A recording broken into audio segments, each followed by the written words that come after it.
देश भर से और पूरे बंगाल से आए हुए सभी भक्तजनों को मेरा हरे कृष्ण। मैं यहां पर भारत के गृह मंत्री के नाते नहीं आया, चैतन्य महाप्रभु के अनन्य भक्त के रूप में यहां पर मैं आया हूं। সামনেই বিধানসভা নির্বাচন, তার আগেই মায়াপুরে দাঁড়িয়ে কৃষ্ণবার্তা শাহের মুখে। শুধু তাই নয়, সবকিছুর ঊর্ধ্বে গিয়ে নিজেকে শ্রীচৈতন্য মহাপ্রভুর একনিষ্ঠ অনুগামী হিসেবেই তুলে ধরেন তিনি। বিশেষ অনুষ্ঠানে বক্তব্য রাখতে গিয়ে শাহ বলেন, তিনি এখানে স্বরাষ্ট্রমন্ত্রী হিসেবে নয়, বরং শ্রীচৈতন্য মহাপ্রভুর ভক্ত হিসেবে এসেছেন। এমনকি বহুবার মায়াপুরে আসার ইচ্ছে থাকলেও তা বারবার পিছিয়ে গিয়েছিল। তা নিয়ে আক্ষেপও ধরা পড়ে শাহের বক্তব্যে। भाइयों बहनों, भी संबोधन में सम्मान के साथ मुझे कहा कि भारत के गृह मंत्री अमित शाह आज कार्यक्रम में आए हैं। मैं यहां पर भारत के गृह मंत्री के नाते नहीं आया, चैतन्य महाप्रभु के अनन्य भक्त के रूप में यहां पर मैं आया हूं। कई बार मायापुर आने का विचार हुआ, बदलता गया।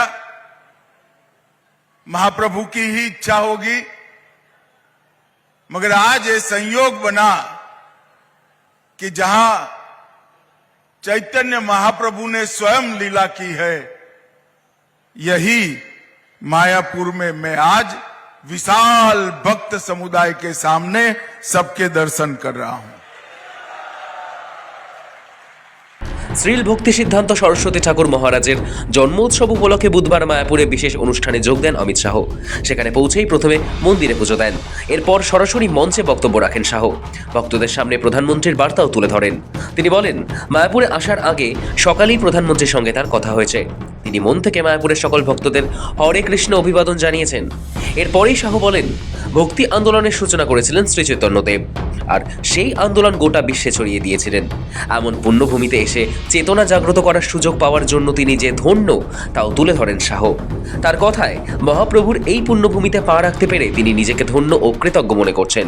बहुत समय से जो टलता जाता था, वो स्थान का मुझे भी यहां आकर मेरी चेतना को जागरूक करने का मौका मिला है। इसलिए मैं मठ के सभी लोगों का बहुत बहुत धन्यवाद करना चाहता हूं। कोई व्यक्ति अपने एक जीवन में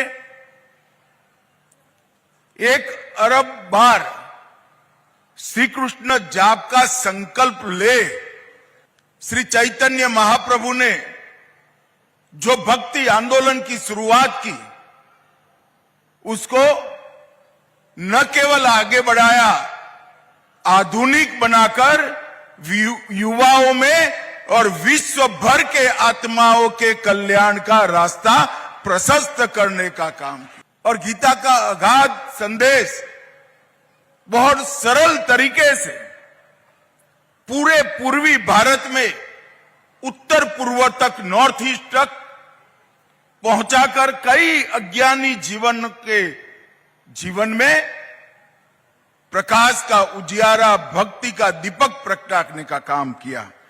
और वही आंदोलन को परम पूज्य भक्ति सिद्धांत प्रभुपाद और पूज्य भक्ति वेदांत प्रभुपाद ने न केवल आगे बढ़ाया, इसको आधुनिकता के साथ जोड़कर युवाओं को और समग्र विश्व को अपने आत्मा के कल्याण का रास्ता प्रशस्त किया। তবে ভোটের আগে শাহের মায়াপুর সফর ঘিরে শুরু হয়েছে জোর রাজনৈতিক চর্চা। ভোটের আগে মায়াপুরে এসে একদিকে সুকৌশলে হিন্দুত্বের শান দেওয়ার চেষ্টা করলেন অমিত শাহ। শুধু তাই নয়, বিজেপির ধর্মকে ঢাল করে গড়ে তোলার রাজনৈতিক আবেগকে শাহ আরও পোক্ত করার চেষ্টা করলেন বলেও মনে করা হচ্ছে। এই সফর নিয়ে মঙ্গলবারই কটাক্ষ ছুড়ে দিয়েছেন তৃণমূল সাংসদ মহুয়া মৈত্র। দেবতারা আশীর্বাদ করলেও এবার আর পাশ করতে পারবেন না। অমিত শাহের মায়াপুর সফরের আগেই চ্যালেঞ্জ ছুড়ে দিয়েছিলেন কৃষ্ণনগরের তৃণমূল সাংসদ। एक ही सवाल है कि अमित शाह जी, आप और मोदी जी हमें भूल क्यों जाते हैं? हम तो आपसे बहुत ही प्यार करते हैं, तो आप जरा फ्रीक्वेंटली आया कीजिए। सिर्फ वोट के माहौल पे, वोट के 1 महीना पहले, 2 महीना पहले आने से हमारा दिल नहीं भरता है। आप अगर ऑल द ईयर टाइम आइएगा तो हमारे को बहुत खुशी होगी। जितने मंदिर है सब मंदिर में एक बार माथा टेक के जाइए, क्योंकि इस बार जो आपकी लड़ाई है ना बंगाल में, उसके लिए अगर सब देवता भी आपको आशीर्वाद करे, आप उसको पार नहीं करेंगे। বুধবারই অমিত শাহ মায়াপুরে আসতেই এই সফর নিয়ে শুরু হয়েছে শাসক বিরোধী তরজা। হিন্দু জিগির তুলে ফের সরব হন বিরোধী দলনেতা, পাল্টা যুক্তি দিয়ে দেন তৃণমূল নেতা কুণাল ঘোষ। তুঙ্গে তরজা। অতএব এটা নিয়ে রাজনীতি খোঁজার কোনো কারণ নেই। হিন্দু স্বার্থ ভারতবর্ষের প্রধানমন্ত্রীর নেতৃত্বে ভারতীয় জনতা পার্টির সৈনিকরাই রক্ষা করার চেষ্টা করে। আর পশ্চিমবাংলায় বর্তমান যে অবস্থা, এই অবস্থার পরিপ্রেক্ষিতে সমস্ত হিন্দু সমাজকে একজোট হওয়ার প্রয়োজন রয়েছে। স্বাভাবিকভাবে গীতাতে একটা বড় কথা লেখা আছে, ধর্ম রক্ষতি রক্ষিত। ধর্ম রক্ষা করার সময় এসেছে বাংলার হিন্দুদের। ধর্ম রক্ষা করতে গেলে এখানে হিন্দু স্বার্থ যারা রক্ষা করে তাদেরকে ক্ষমতায় আনতে হবে, নইলে 550 কিলোমিটার সীমান্ত, বাংলাদেশ সীমান্ত বেড়াও দেওয়া যাবে না, আর এই মৌলবাদী জঙ্গিবাদ জামাতের অনুপ্রবেশও রোখা যাবে না। নরেন্দ্র মোদী, অমিত শাহ, বিজেপি নেতাদের তারই একটি নমুনা। আজকে ভোট আছে বলে বোধহয় অমিত শাহজি আবিষ্কার করেছেন যে বাংলায় ইসকনের মায়াপুরে মন্দির আছে, এতদিন তো যাওয়ার প্রয়োজন বলে মনে করেননি।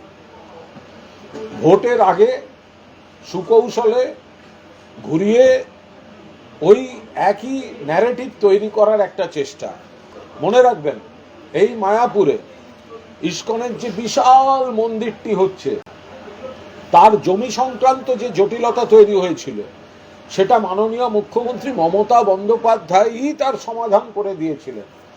দীঘার জগন্নাথ দেবের মন্দির পরিচালনা, ইসকনকে ইনভলভ করা, ভোটের মুখে এসে কিছু নোট পড়ে মায়াপুরের ইসকন সম্পর্কে বলা, আমরা তো উল্টে প্রশ্ন করতে পারি যে আপনি যে এত ইসকন সম্পর্কে এত কথা বলে গেলেন কাগজ পড়ে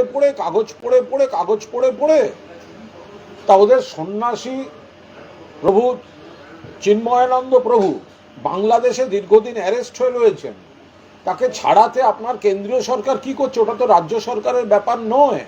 তা আপনি এতখানি সময় দিলেন, নোট দেখে পড়া মুখস্থের মতো বক্তৃতা করলেন, এটা বললেন না কেন যে আপনার সরকার কি আঙুল চুষছে? অমিত শাহের মায়াপুর ইসকন মন্দির পরিদর্শন ঘিরে তীব্র রাজনৈতিক আলোচনার জন্ম দিয়েছে। শাহী এই সফর নিছক ধর্মীয় কর্মসূচির মধ্যে সীমাবদ্ধ নয়। রাজ্যে নির্বাচন এগিয়ে আসার মাঝেই তার মায়াপুর সফর ঘিরে জোর জল্পনা শুরু হয়েছে। বক্তব্যের শুরুতেই হরে কৃষ্ণ ধ্বনি এবং নিজেকে শ্রী চৈতন্য মহাপ্রভুর ভক্ত হিসেবে পরিচয় দেওয়াকে নিঃসন্দেহে কৌশলগত পদক্ষেপ বলে মনে করা হচ্ছে। আসলে ভোটের আগে ধর্মীয় আবেগকে সামনে রেখে সমর্থন পোক্ত করার চেষ্টা করতে চাইছে বিজেপি। বিশেষ করে বৈষ্ণব ঐতিহ্যের গুরুত্বপূর্ণ কেন্দ্র মায়াপুরে এই সফর রাজনৈতিক বার্তাবাহী। সব মিলিয়ে ধর্মীয় অনুষ্ঠানে উপস্থিতি এবং রাজনৈতিক প্রেক্ষাপট দুই মিলিয়ে শাহের মায়াপুর সফর ঘিরে আলোচনা তুঙ্গে।